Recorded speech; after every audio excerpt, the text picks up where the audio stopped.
Things women are too ashamed to talk about. Hi ladies, good morning. How are you all doing? Okay, so last night something came to my mind while I was having a conversation with my friend. So she said I should talk about it. I had to do a picture carousel and I posted about it. These are things that women are too ashamed to talk about, right?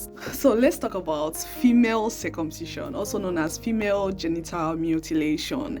This is something that so many women went through, and of course in their relationships, in their marriages, they are going through a lot sexually because they are finding it difficult to be satisfied, and many women do not reach orgasm apart from other factors, right? But I just want to talk about today female genital mutilation. And maybe before we go into how it affects the women, let's talk about how it started. How did it even start? Who started? You people, you will not like women, no. You know what women to enjoy. Okay, so female genital mutilation is a practice that's been on for many years. It's been going on for many years in different cultures. Although it's no longer in practice, so before you go and circumcise your female child, it's no longer in practice because, of course, it does not have any medical benefits, and it can have serious effects on women's body and mental health. Okay, so this is no longer is no longer in practice, but I'm talking about people who were unfortunate to have undergone this procedure.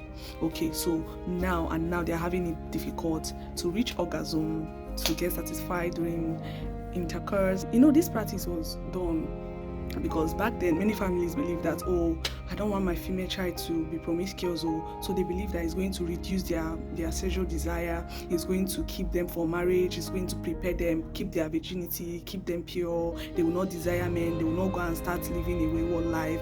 These were most of the reasons why many people circumcise their female children. Okay, they do not circumcise female children, they circumcise only male. So but these things happening back then, everything that was done was just to preserve them for marriage, not knowing that they were indirectly affecting the woman's health. It was not done out of wickedness. They weren't trying to just be wicked to their female children. No, it was done out of culture, what was in practice then, and the belief they had. They just believed that, okay, this is something they need to do in order to keep their women secured and purified and make them acceptable for marriage or make them acceptable in the society. The families didn't do it out of wickedness, no.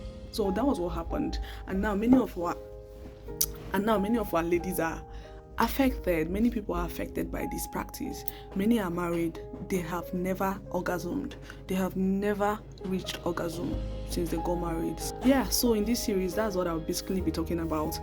How this thing affects your mental health, your intimacy, your pleasure, and how women can get healed from it, and also how their spouses will play vital roles in helping them get out of this. And if this is something you have experienced or heard about, of course you are not alone. Okay, you are very free to share your story. That's if you are very comfortable. Of course, this is a very safe space. You can share your experience and we'll talk about it. All right, and you can also follow this series to learn more. Bye.